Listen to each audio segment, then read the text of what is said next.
Husband వాళ్ళ brother ని చంపేశారని చెప్పి, అది కూడా సౌజన్య అప్పుడు లవ్ లో ఉన్నారు, తన హస్బెండ్ తనని లవ్ చేస్తున్నారని చెప్పి, 9th క్లాస్ నుంచి తనని లవ్ చేశారని చెప్పి ఈ విషయాలన్నీ మాకు చెప్పింది సార్. బట్ ఇది ఎంతవరకు నిజమో అబద్ధం అయితే మాకైతే తెలుసు సార్ ఈ విషయం. ఓకే, సౌజన్య వాళ్ళ భర్త ఎలా చనిపోయాడో మీకు తెలుసా అమ్మా? మాకు తెలిసిందంతా మాకైతే ఏం చెప్పిందంటే సార్, మామూలుగా వాళ్ళ హస్బెండ్ అన్ని బ్యాడ్ హ్యాబిట్స్ ఉన్నాయి తన దగ్గర, వేరే ఇద్దరు లేడీస్ కూడా ఉన్నారు, తనకి డ్రింక్స్ చేస్తాడు, సారా, అటువంటి అన్ని హ్యాబిట్స్ ఉన్నాయి. సో దానివల్ల కొంచెం లంగ్స్ ఏవో ప్రాబ్లమ్స్ వచ్చాయని చెప్పింది సార్. ఆ తర్వాత మళ్ళీ నేను ట్రీట్మెంట్ ఇక్కడ బాగా జరగట్లేదు, నేను వేరే హైదరాబాద్ ఎక్కడో తీసుకెళ్ళి చేయించుకుంటాను నేను అని చెప్పి అక్కడికి వెళ్ళి ట్రీట్మెంట్ చేయించుకుంటే లాస్ట్ లో వాళ్ళ హస్బెండ్ చనిపోయిన తర్వాత మాకు కాల్ చేసి చెప్పింది సార్, వాళ్ళ హస్బెండ్ చనిపోయారు, ఎందుకు ఎలా చనిపోయారు ఏంటమ్మా అంటే, డాక్టర్స్ కూడా ఇలా రిపోర్ట్స్ లో ఇలా ఇచ్చేసారు, బాడీ పార్ట్స్ అన్ని పాడైపోవడం వల్ల తను చనిపోయారు అని చెప్పి, నార్మల్ డెత్ అని చెప్పారు సార్ మాతోని. ఓకే, అంటే తను లెటర్లో రాసిన దాని ప్రకారమేమో సాదికే విషం పెట్టాడు అని సార్, ఇది మేము విన్నాం సార్. మా బ్రదర్ ఏదో పాయిజన్ ఇచ్చేసి వాళ్ళ హస్బెండ్ ని చంపేశారని చెప్పి, ఇదైతే అబద్ధం సార్. ఒక మాట నేను చెప్పినా సార్, అన్ని విషయాలు మా బ్రదర్ కి తను షేర్ చేసేది సార్. ఒకవేళ షేర్ చేసిందంటే తన పర్సనల్స్ అన్ని షేర్ చేసింది సార్. అవి ఏమైనా మా బ్రదర్ ఎవరితోనో చెప్తాడని చెప్పి భయపడైనా మా బ్రదర్ నేమ్ లెటర్ లో రాసేసి అందరూ చనిపోయి ఉండాలి సార్. బట్ ఆ రోజు మార్నింగ్ వాళ్ళ ఇంట్లో ఏం జరిగిన విషయం అయితే మాకైతే తెలుసు సార్. ఆ ఒక్క రోజు విషయం మాకేం తెలుసు సార్, వాళ్ళు ఎందుకు చనిపోయారు, ఎలా చనిపోయారు, వాళ్ళ ఫాదర్. నాకైతే క్లారిటీ వచ్చింది ఏంటంటే సార్, తను ఏదో తప్పు చేసి ఉండాలి సార్, అందుకోసమే వాళ్ళ ఫాదర్ చనిపోయి ఉండాలి సార్. అంటే ఈ మీ బ్రదర్ కి సంబంధించింది కాదు, ఇంకేదో తప్పు చేసింది కాబట్టి వాళ్ళు అలా చేసుకుని ఉంటారు. సార్, ఎందుకంటే ఆ రోజు సండే మొత్తం మా బ్రదర్ మాతోనే ఉన్నారు సార్. ఈవినింగ్ తను రేంజ్ కి వెళ్ళినప్పుడు కూడా కాల్ చేసింది సార్ 5:30కి, ఒకసారి మా హోమ్ కి వస్తావా అని చెప్పి కాల్ చేసింది సార్. నేను విన్నాను సార్, ఎందుకంటే తన అకాడమీకి వెళ్లే ముందు నేనే తన షూస్, వాటర్ బాటిల్ అవి ఇస్తాను సార్. అప్పుడు స్పీకర్ లో పెట్టి మాట్లాడారు సార్. నేను విన్నప్పుడు తను చెప్పాను ఎక్కడికి రమ్మంటుంది, తను ఎందుకు రమ్మంటుంది అంటే, లేదు నేను వెళ్ళను, నాకు అకాడమీలో పిల్లలకి కోచింగ్ ఇవ్వాలి, తన వల్ల నా ఇంట్రెస్ట్ మొత్తం పోతుంది, పిల్లలు వెనక పడిపోతున్నారు, పేరెంట్స్ ఇలా కంప్లైంట్స్ కూడా వస్తున్నాయి, పిల్లలు బాగా నేర్చుకోవట్లేదు అని చెప్పి నాతో షేర్ చేశాడు సార్. అప్పుడు ఆ రోజు అక్కడికి వెళ్ళలేదు సార్ మా బ్రదర్. సో తర్వాత కాల్స్ మాట్లాడలేదు సార్. మళ్ళీ తను ఎప్పుడో 6:30కి ఎప్పుడో కాల్ చేస్తే ఫోన్ రింగ్ అయినా ఎత్తట్లేదని సార్. మళ్ళీ కాల్ చేసినప్పుడు డ్రైవరే కాల్ చేసి ఇన్ఫార్మ్ చేశాడని సార్ మా బ్రదర్ కి, ఇలా జరిగింది ఇలా అని చెప్పి. తను అప్పుడు భయపడి వెళ్ళాడు సార్. అక్కడికి వెళ్ళిన తర్వాత తను ఇంకా భయపడి చెప్పేశాడు సార్, నేను వచ్చేస్తాను బట్ లేట్ అయినా సరే ఇంటికి వస్తానని చెప్పే వెళ్ళాడు సార్ నాతో 12 o'clockకి. తన నేమ్ ఎందుకు రాశారనే విషయం మాకు అర్థమైందంటే, అన్ని విషయాలు ఒక పర్సన్ కి చెప్పామంటే అది ఎక్కడైనా లీక్ అవుతాయేమో అని చెప్పి తన్ని ఏదైనా చేయాలనుకునైనా పేరు రాసి వాళ్ళు చనిపోయారు సార్. ఓకే, అంటే మీ బ్రదర్కి ఏవో కొన్ని విషయాలు తెలుసు కాబట్టి అవి బయటకు రాకుండా ముందే అతని పేరు రాసి ఇలా చేసుకున్నారంటారా? అంటే తను లీక్ చేసేస్తాడేమో, ఎవరికైనా కొంచెం భయం ఉంటది కదా సార్. అంటే నా విషయాలు తనకు అన్ని తెలుసు కదా, మా ఇంట్లో విషయాలు అన్ని తనకి తెలుసు కాబట్టి తన నేమ్ రాసి చనిపోయారు సార్ వాళ్ళు. బట్ వాళ్ళిద్దరు వాళ్ళ ఫ్యామిలీలో నాకు తెలిసినంత వరకు వాళ్ళ డాడీ పరువు పోతే చనిపోతారా అని చెప్పి తెలుసు సార్ నాకు. సంథింగ్ తను ఏదైనా పరువు పోయే పని చేసి ఉండాలి, అందుకోసమే మొత్తం ఫ్యామిలీ చనిపోవడానికి వెళ్ళారు సార్.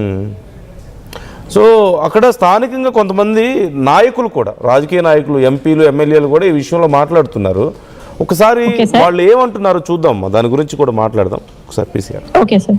మన కాకినాడలో ఇలా జరుగుద్దని ఎవరు ఎప్పుడు ఊహించలేదు అసలు.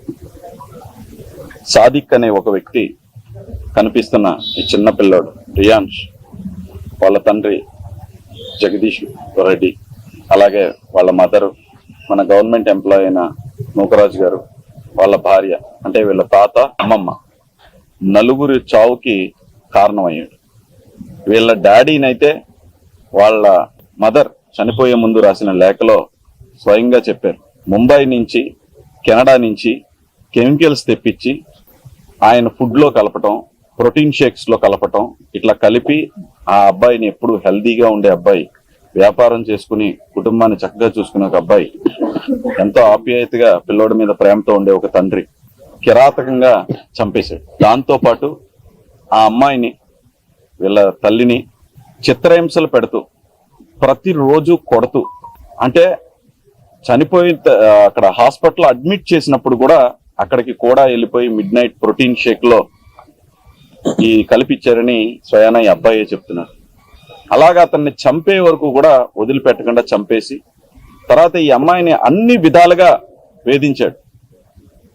మానసికంగా, శారీరకంగా ఉన్న ఆస్తులన్నిటిని కూడా తీసేసుకుని, వాళ్ళ ఏదైతే బ్యాంక్ కి లింక్ అయి ఉన్న ఫోన్ నెంబర్స్ తీసేసుకుని, వీళ్ళ తాతయ్యలు అమ్మమ్మల నంబర్లో బ్యాంకుకి లింక్ అయినవి కూడా తీసేసుకుని, వీళ్ళని వీడియోలు తీసి, వీళ్ళ మదర్ వీడియోలు తీసి బెదిరిస్తూ చిత్రహింసలు పెట్టి చనిపోయే 3 రోజుల ముందు కూడా ఒక గుడ్డును బాదినట్టు బాధేయడని చెప్పి ఆవిడ మొత్తం చచ్చిపోయే ముందు ఆవిడ రాసిన లెటర్లో తెలిసింది.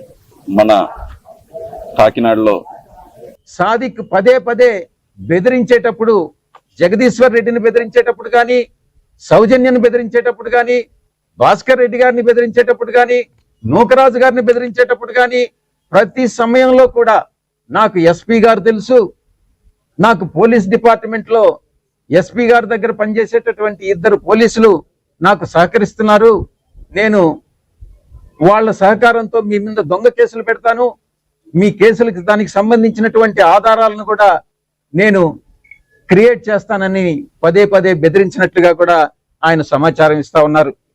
ఇక రియాన్షిని ఒక సందర్భంలో జగదీశ్వర్ రెడ్డిని అటు సౌజన్యని బెదిరించేదానికి నేను రియాన్షిని టెర్రరిస్టులకు అప్పగిస్తాను అని బెదిరించడం కూడా బ్లాక్మెయిల్ చేసినట్టుగా కూడా తెలుస్తా ఉంది. 1 కాదు 2 కాదు 10 నేరాలు కాదు, ఒక 100 నేరాలు కలిపితే ఎవరైతే ఒక వ్యక్తి తయారవుతాడో అటువంటి వ్యక్తి సాదిక్ అనడంలో సందేహమే లేదు అని నేను చాలా విశ్వసనీయతతో చెప్తా ఉన్నా. నేను ఒక్కటే అడుగుతా ఉన్నా, చంద్రబాబు నాయుడు గారు మీరు ఏం చేస్తా ఉన్నారు? నేను రాజకీయం చేయట్లేదు. జగన్మోహన్ రెడ్డి గారు మీరే మీరు విన్నారా సాజిదా గారు? మాట చెప్తున్నారు సార్, ఒకవేళ మేము ప్రాపర్టీస్ తీసుకుందాం అంటున్నారు కదా, వాళ్ళ ప్రాపర్టీస్ తీసుకుంటే మేము ఆల్రెడీ డిపార్ట్మెంట్ కి మా దగ్గర ఉన్నవన్నీ వాళ్ళకి హ్యాండ్ ఓవర్ చేస్తాం కదా సార్. వాళ్ళు చెక్ చేసుకుని ఉంటారు, ఈ పార్టీకి చెక్ చేయకుండా డిపార్ట్మెంట్ ఉండదు కదా సార్. ఆధార్ కార్డ్ ఇచ్చాం, మా బ్యాంక్ అకౌంట్స్ ఇచ్చాం, మా పాన్ కార్డ్స్ ఇచ్చాం, మా దగ్గర ఏమున్నాయి, మా బ్రదర్ పాస్పోర్ట్ ఇచ్చేసి అన్ని ఇచ్చేసాం సార్. వాడు విదేశాలు పారిపోయి ఎక్కడి నుంచో తెచ్చేసి ఎక్కడి నుంచో వేసేయడానికి మాదేం పెద్ద బ్యాక్గ్రౌండ్ ఏం కాదు సార్. మేము పేదరికం నుంచి పైకి వచ్చింది చిన్న, అది కూడా ఇప్పుడిప్పుడే వస్తున్నాం సార్. ఇప్పుడిప్పుడే వస్తున్న దాన్ని కూడా మొత్తం కూల కొట్టేసింది సార్ సౌజన్య. మేము వాళ్ళ దగ్గరికి వెళ్ళి వాళ్ళ ఆస్తులు తెచ్చుకోలేదు, వాళ్ళ ఆస్తులు మా పేర్ల మీద కూడా మార్చుకోలేదు సార్. మీరు ఎక్కడికి వెళ్ళి చెక్ చేసుకున్నా సార్ మా దగ్గర నుంచి 1 రూపాయి కూడా మా అకౌంట్ లో లేవు సార్. వాళ్ళ ఆస్తులు మాకు అవసరం లేదు సార్, వాళ్ళ డబ్బులు కూడా మాకు అవసరం లేదు సార్. ఇవన్నీ కావాలని ప్లాన్ చేసి కుట్ర చేసి మా తమ్ముడిని ఇరికించాలని చూసుకున్నారేమో సార్, అంతవరకైతే సార్. బట్ వాళ్ళ దగ్గర నుంచి మేము యాక్సెప్ట్ చేయలేదు. బట్ గవర్నమెంట్ దగ్గర నుంచి మీ ఒక్క మాట గవర్నమెంట్ కి నేను చెప్పాలనుకుంటున్నాను సార్, ఆల్ లీడర్స్ కి, డబ్బు ఉన్న వాళ్ళకి ఒక న్యాయం, పేదరికానికి ఒక న్యాయం చేయకూడదు సార్ ఎవరైనా సార్. ఎందుకంటే ఇప్పుడు మా ఆధార్ చెక్ చేసుకోమని సార్, వాళ్ళకి ప్రూఫ్ దొరుకుతాయి.